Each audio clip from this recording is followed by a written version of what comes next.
నమస్తే. Welcome to Suman TV. నేను మీ Suman TV Usha. చాలా మందికి వాళ్ళది ఏ రాసో తెలిసి ఉంటుంటుంది. ఇంకొంతమందికి నక్షత్రాలు 1, 2 పాదాలు అన్న విషయాలపైన కూడా అవగాహన ఉంటుంది. బట్ జాతకానికి సంబంధించి లగ్నం అనేది ఒకటి ఉంటుంది. దాన్ని బేస్ చేసుకొని మన జాతకం మొత్తం డిపెండ్ అయి ఉంటుందని కొంతమందికి మాత్రమే తెలుసు. సో, లగ్నాలకి సంబంధించి కూడా 12 రాశులు ఏ విధంగా ఉన్నాయో 12 లగ్నాలు ఉంటాయని చెప్తూ ఉన్నారు. ఒక్కొక్క లగ్నానికి ఒక్కొక్క విధంగా ఉంటుంది అని కూడా చెప్తూ ఉన్నారు. వృషభ లగ్నం గనక మనం చూసుకుంటే ఏ విధంగా ఉంటుంది? అండ్ దాంతో పాటు వీళ్ళు ఏ పరిహారాలు చేసుకోవాల్సిన అవసరం ఉంటుంది? వీళ్ళకి కలిసొచ్చే అంశాలేంటన్న వాటిపైన మనతో పాటు ఉమా దేవరకొండ గారున్నారు. ఆయన్ని అడిగి తెలుసుకుందాం. నమస్తే ఉమా గారు. నమస్తే అమ్మా. చాలా మంది వృషభ రాశి వారికి వృషభ లగ్నం ఇలా అనుకుంటూ ఉంటారు. బట్ రాశి వేరు, లగ్నం వేరు. అది జాతకం చూసిన తర్వాత మాత్రమే తెలుస్తుందని చెప్తూ తెలుస్తుంది. ఉంటుంటారు. వృషభ లగ్నం వారికి గనక ఏ విధంగా ఉంటుంది అంటారు? వీళ్ళు ఓవరాల్‌గా ఏ విధంగా ఉండే అవకాశం ఉంటుంది? ఏ ఏ అంశాలు కలిసొస్తాయి? మ్యారిటల్ లైఫ్‌లో అయినా, హెల్త్‌లో అయినా, లేదు అంటే రిలేషన్‌షిప్‌లో అయినా? ఫస్ట్ ఆఫ్ ఆల్ మళ్ళీ చెప్తున్నానండి. రాశి వేరు, లగ్నం వేరు. ఎందుకనంటే రాశి అనేటువంటిది మీ జాతక చక్రంలో చంద్రుడు ఎక్కడుంటే ఆ రాశి మీ జన్మ రాశి అవుతుంది. అదేవిధంగా మీరు సూర్య ప్రమాణం ఆధారంగా ఏ సమయంలో జన్మిస్తే దాని అనుగుణంగా మీ యొక్క లగ్నం అనేది నిర్ణయించబడుతుంది. ఉదాహరణకి మీది వృషభ లగ్నం అనుకోండి ఇప్పుడు మాట్లాడుకున్నది. ఈ లగ్నం ఆధారంగానే మీ 12 భావాలు కూడా నిర్ణయించబడతాయి. ఏది పంచమ భావము, మీ సంతానం ఎంతమంది ఉండాలో చూడాలంటే ముందు లగ్నం ఏంటో తెలియాలి. ఫిఫ్త్ ఏంటో తెలియాలంటే ముందు ఫస్ట్ తెలియాలి కదా! సో, 12థ్ ఏంటో తెలియాలంటే ఫస్ట్ తెలియాలి. ఏదైనా లగ్నం అనేటువంటిది జాతకానికి చాలా ఆధారమైందండి. ఇక్కడ జన్మ లగ్నం నుంచి మనం వృషభ లగ్నం గనక అయితే కనుక వాళ్ళ క్యారెక్టరిస్టిక్స్ అలా ఉంటాయి. సో, వృషభ లగ్న జాతకులు జనరల్‌గా చాలా అందగాళ్ళు. మగవాళ్ళైనా, ఆడవాళ్ళైనా చాలా అందగత్తెలు. చూడ్డానికి మొహంలో చాలా కళ ఉట్టిపడుతూ ఉంటుంది. ఫేస్ వాల్యూ చాలా ఉంటుంది. వాళ్ళేదైనా అంటే ఫర్ సపోజ్ చాలా అదృష్టవంతులని గూడా చెప్పాలి. సో, ఏంటంటే సెంటర్ ఆఫ్ అట్రాక్షన్ అంటూ ఉంటాం గదా! సో, సెంటర్ ఆఫ్ అట్రాక్షన్ ఈ వృషభ లగ్నం వాళ్ళండి. సో, ఎక్కడికైనా ఫంక్షన్‌కెళ్లారంటే వీళ్ళ ఆలోచన విధానం ఎలా ఉంటుందంటే పొద్దున్న లేచి అద్దం జూసుకుంటారు. మళ్ళీ రాత్రి పడుకునే ముందు అద్దం జూసుకుంటారు. అంటే ఏంటంటే అందంగా ఉండాలి. నన్ను నేను బాగా బెస్ట్‌గా ప్రెజెంట్ చేసుకోవాలి అందరి ముందు. నేనలా ఉండాలి. నాలా కనబడాలి అందంగా. సో, నా గురించి అందరూ మాట్లాడుకోవాలి. నన్ను పొగడాలి. లేకపోతే నన్ను వర్ణించాలి. ఈ రకమైన ఆలోచన ఉంటుంది. సో, ఎక్కువగా ఈ రకమైన రోజుల్లో స్నాప్ ఇవన్నీ. సో, ఏంటంటే ప్రతీదీ కూడా ఈ అందానికి అంటే సెల్ఫ్ మేడ్ అండి. సెల్ఫ్ లవ్ అంటారు కదా! వాళ్ళ మీద వాళ్ళకి అభిమానము ఇవన్నీ చాలా ఎక్కువుంటాయి. ఓకే. అదే విధంగా ఈ వృషభ లగ్నం వాళ్ళు కనుక ఏదైనా సరే ఒక సినీ రంగంలో అవ్వచ్చు, కళారంగంలో అవ్వచ్చు, నాటక రంగంలో అవ్వచ్చు, రైటింగ్ ఫీల్డ్‌లో అవ్వచ్చు, వీటికి సంబంధించిన విషయాల్లో క్రియేటివ్ ఫీల్డ్స్‌లో ఏది చేసినా ఎక్సలెంట్ ఫ్యూచర్ ఉంటుంది. వృషభ లగ్నం వాళ్ళకి యోగకారకుడొచ్చి భాగ్య దశమాధిపతి శని అవుతాడండి. శని అంటే ఇండిపెండెంట్‌గా ఎవరి సహాయ సహకారాలు అవసరం లేకుండానే చిన్న వయస్సులోనే గొప్ప స్థాయికెళ్ళిపోతారు. ఓకే. ఆ రకమైనటువంటి కేపబిలిటీ, పొటెన్షియల్, ఆ రకమైన శక్తి సామర్థ్యాలన్నీ వృషభ లగ్నంలో వాళ్ళకుంటాయి. వృషభ లగ్నంలోనే వృషభంలోనే చంద్రుడు ఉచ్చ స్థితి పడతాడు. సో, వీళ్ళకి ఎక్సలెంట్ లగ్జరీ లైఫ్ ఉంటుంది. ఎక్సలెంట్ జీవితంలో ఫన్ అండ్ ఎంజాయ్‌మెంట్ ఉంటుంది. సో, వాళ్ళెప్పుడు కూడా ఎన్ని కష్టాలున్నా నవ్వుతూ హ్యాపీగా ఉంటుంటారు. హ్మ్. అంటే ఫర్ సపోజ్ ముఖానికి రంగేసుకునే ప్రతి ఆహ్, కళాకారుడు కూడా ఈ శుక్రుడికి సంబంధించిన వాళ్ళే. సో, ఐదర్ వృషభ లగ్నం అవుతుంది, లేదా తులా లగ్నం అవుతుంది. ఓకే. సో, వృషభ లగ్నం వాళ్ళు ఎక్సలెంట్ ఫ్యూచర్ ఉంటుంది. సో, చంద్రుడు ఉంటాడు కాబట్టి వాళ్ళ ఎక్స్‌ప్రెషన్స్ కూడా చంద్రుడు ఉచ్చ స్థితి పడతాడు కాబట్టి వాళ్ళ ఎక్స్‌ప్రెషన్స్ కూడా చాలా అందంగా ఉంటాయి. చూడ్డానికి కూడా చాలా అందంగా ఉంటారు. అదే విధంగా ఎప్పుడైతే సెకండ్ అండ్ ఫిఫ్త్‌లో ఓనర్ అయ్యే బుధుడవుతాడో విద్య, విద్య పరంగా వీళ్ళు మంచి బిజినెస్ మ్యాగ్నెట్స్ అవుతారు. వ్యాపారవేత్తలు. ఎందుకనంటే ఫిఫ్త్ అండ్ సెకండ్ లార్డ్ బుధుడవుతాడు కాబట్టి బుధుడు మంచి ఫలితాలనిస్తాడండి వీళ్ళకి. సో, వీళ్ళ జాతకంలో కనుక శని మహాదశ కానీ, బుధుడి యొక్క మహాదశ కానీ నడుస్తూ ఉంటే ఎక్సలెంట్‌గా ఉంటుంది. ఓకే. సో, వీళ్ళకున్నటువంటి ఒక శాపం ఏంటంటే లగ్న షష్టాధిపతి శుక్రుడవుతాడు కాబట్టి వీళ్ళకి యూరినరీ ట్రాక్ ఇన్ఫెక్షన్స్ కానీ, లేకపోతే మెన్‌స్ట్రువల్ ప్రాబ్లమ్స్ ఆడవాళ్ళకి, ఫెర్టిలిటీ ప్రాబ్లమ్స్ మగవాళ్ళకి ఇవన్నీ చాలా ఇబ్బంది కలిగిస్తాయండి. సో, గుప్త రోగములు అంటారు. బయటికి చెప్పుకోలేరు. సో, అలాంటి ఆరోగ్య సమస్యలు ఖచ్చితంగా ఇబ్బంది పడతాయి. అదే ఆడవాళ్ళైతే ఆడవాళ్ళలో ఆడవాళ్ళకి జెలసీ పెరిగిపోతుంది. సో, ఈ వృషభ లగ్న జాతకులను చూసి అందరూ ఏడిచేవాళ్ళే ఉంటారు. దిష్టి పెట్టేవాళ్ళే ఉంటారు. ఇదే ఉంటుంది వీళ్ళ పరిస్థితి. మగవాళ్ళైతే ఆడవాళ్ళ విషయంలో చాలా జాగ్రత్తగా ఉండాలి. వృషభ లగ్న జాతకులు ఎస్పెషల్‌గా ఆడవాళ్ళ విషయంలో చాలా ఆచితూచి వ్యవహరించాలి. వాళ్ళని ప్రేమించే విషయంలో, వాళ్ళతో స్నేహం చేసే విషయంలో అది దేన్ని ఎక్కడికైనా దారి తీయొచ్చు.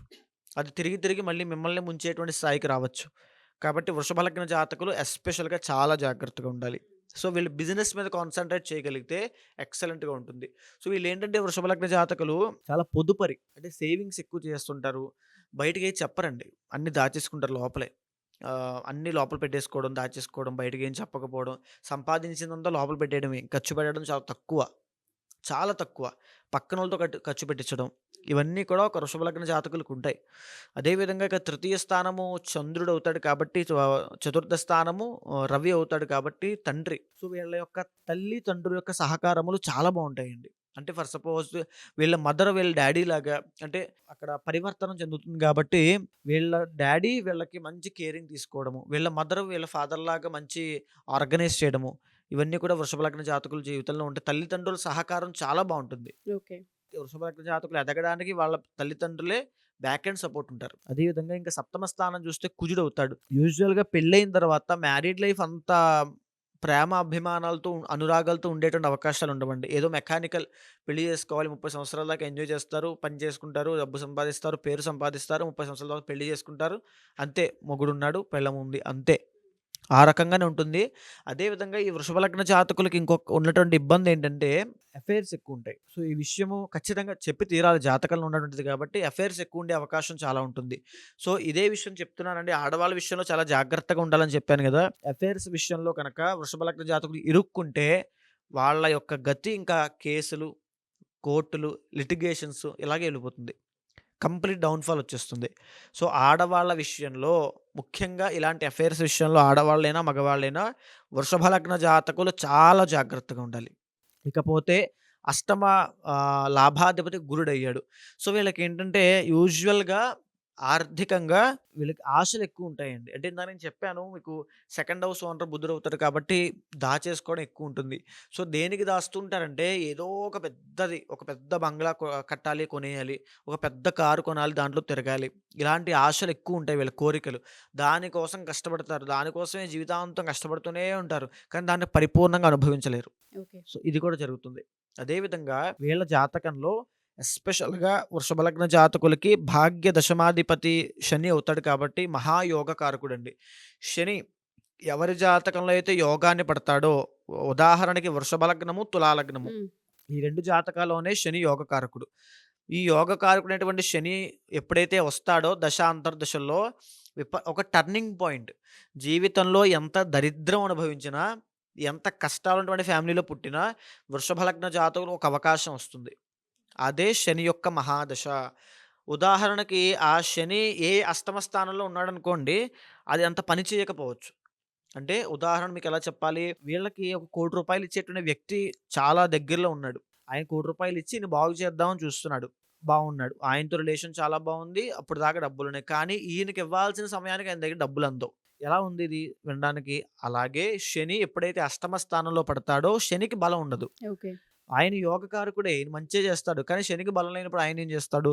సో, వీళ్ళు 100% వృషభ లగ్న జాతకులు శనికి కనుక హోమం చేస్తే ఉదాహరణకి శని త్రయోదశి అలాంటి రోజుల్లో శనికి కనుక హోమం చేసినా, సుదర్శన హోమం చేసినా, నారాయణ హోమం చేసినా, శనికి జపాలు జరిపించినా, శని అంతర్దశలో ఏదైనా వాళ్ళు విశేషంగా శనికి అభిషేకం చేసినా, మయూరి ఇంద్రనీలము అని ఉంటుందండి ఒక జాతి రత్నము. ఓకే. వృషభ లగ్నం వాళ్ళు మయూరి ఇంద్రనీలం అనేటువంటి జాతి రత్నాన్ని ఖచ్చితంగా ధరించాలి.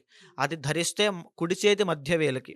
అది ధరిస్తే ఒక 3 క్యారెట్లు దాటిన తర్వాత ఎంతైనా పెట్టుకోవచ్చు.